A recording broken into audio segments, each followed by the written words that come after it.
Welcome Internet to Psychoanalytic Talk, and today we're going to be talking about the Transformational Object, a concept postulated by Christopher Bollas, which I found very, very interesting. So interesting that I'm going to talk about the concept before reviewing the book. So I have only read the first chapters of the book, but I was so compelled by his concept that I just wanted to talk about it.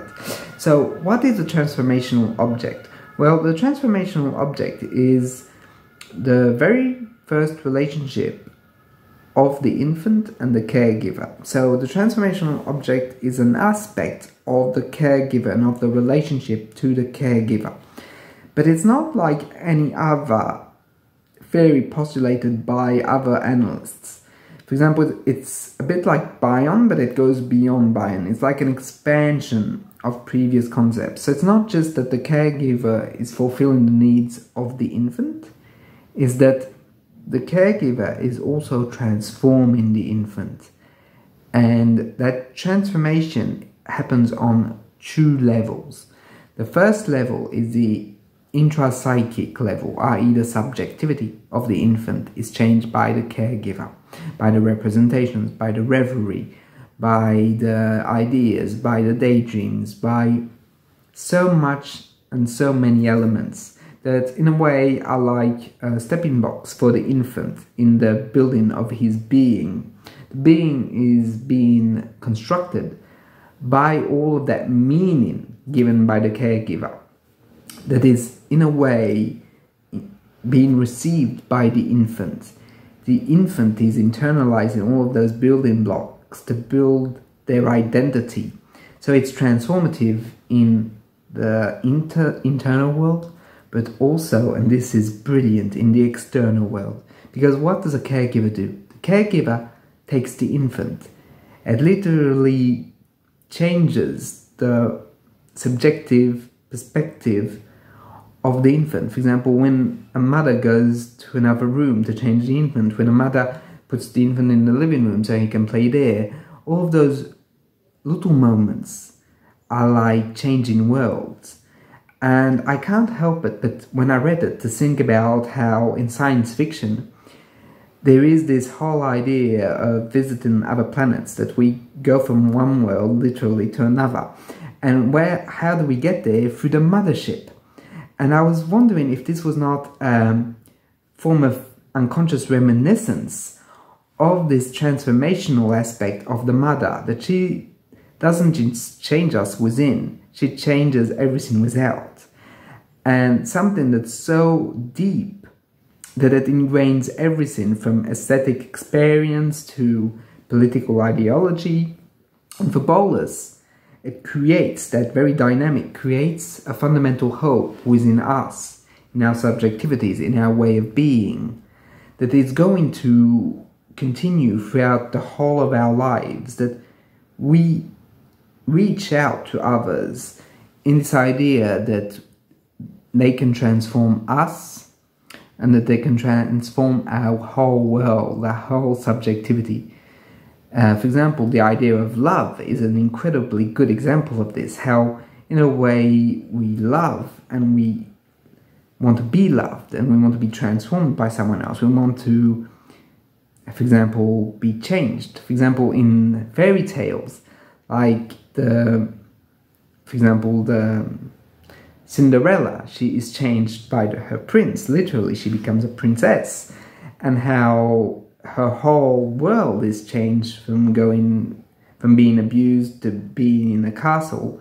So all of these phenomena, I think, and that's why I want to talk about it, hits nail on the head when he talks about transformative objects, that in a way it underlines a whole process of hope, of core hope within us, that since when we interact with others, will change us and them. And that I also can't help but make a parallel with Winnicott's idea of true self, which for him is based on the notion of movement. Something that's also true within Bollas, because if you think about it, the infant moves, but so does mother.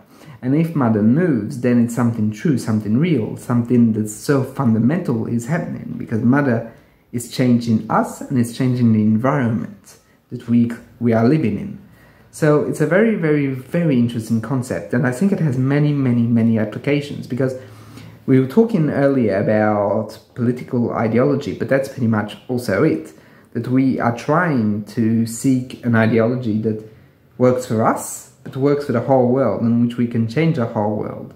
Another interesting subset of Bollas's theory is that we are not just the subject, we are also, our own selves can be objects within us. So it's something that I will expand in the review, but the idea is that within ourselves, we also experience our egos as an object. Like we are both, in a way, being transformed and transforming, right? Because we have internalized that transformative object on our ego, so we can sometimes take its place and transform others. And that's what we seek to accomplish. We seek to transform and be transformed by others, to love and be loved, and that impact can be positive in both ways. And that bonding, that way of doing things, is only possible because we have seen the immense power, quote unquote, of the transformation of our internal world, thanks to the care, the love, the kindness we've received, and the changing of our external worlds. We've been to the park, we've been to another apartment, we've been to the doctors, and it might not seem like much when we think about it with our adult eyes, but let's imagine an infant. For an infant, it's like going on a whole other planet, and that's why I thought about science fiction, because that's virtually what it is. It's a whole brand new world that's opening up. And that's mother's power in a way, but it becomes also our power. We become capable then of changing others as we were changed, right? So it's a very, very interesting core set of theories, that we are both transformed and transformative towards others, that we seek it and we want to give it out also. And I think it also illuminates mental illness in a whole new way, because fundamentally when we think about illness, mental illness, it's a fear of change, it's a reluctance to change, or it's a change that is incomplete when you really, really think about it. For example, people that are afraid of changing are often like really hold on to something of the past and something that's never going to come back, but they still hold on to it regardless, because it's so hard to change. And I think that in those moments, perhaps it's also because the experience of change has not been joyful, happy, novel, but catastrophic, terrible, frightening, and that it's so frightening that it's not even worth the risk of change, because you could be destroyed by the change. Therefore, the person's going to withdraw within themselves and stop seeking the transformative element of relationships. For example, Bollas thinks that the issues with a transformative object appear in pathologies such as narcissism, borderline, and schizoid.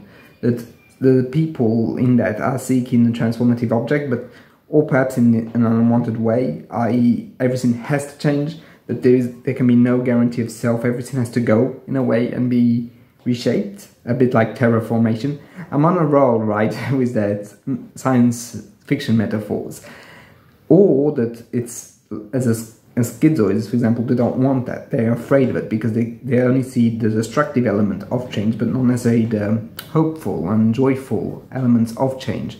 So it's a very, very interesting perspective when we really think about it, that transformative element is both inwards and outwards. And it's also the whole process of psychotherapy is built on that we are both the changing elements as therapists of the patient, but the patient is also transformative of us, that we have to open up the change for the patient to be able to change. So we both changing together, one and the other. And I think that that's the whole process of psychotherapy, because I also think it's not necessarily explicit in Bollas's text, but that mother is changed by the infant as much as the infant is changed by mother, and that primal transformative element within the relationship is at the core of every hope and every good relationship that's going to be built upon afterwards. that even in adulthood we are looking for that transformative element in our lives, and when we seek it, it's a moment of happiness. Of course, it doesn't take away all the suffering, all the pain, all the struggles, but it's a moment of respite in which, for example, our agency, our way of being in the world is helped as we are helping the one of others by transforming their world. So they transform ours and we transform theirs. And this creates a virtuous cycle in which fundamentally our agency, our way of being, our whole status changes, but changes in a way that's conformed to what we expect. So it's very, very interesting, and I really liked these fairies. I find them to be very important if we are to understand this fundamental hope that we all have in relationships towards one another. That this core hope is what drives us into relationships, and I would even dare to say into life itself, as that's what we're looking for. We're looking for positive change in life. So by psychotherapy, we are hoping and helping people to get to that hope, to get to that transformative element. And psychotherapy is a perfect setting to have that experience with someone. So that's at the end my thoughts. If you disagree, please let me know. If there's anything you'd like to add, feel free to do so in the comments. I'll see you in the next one. Bye.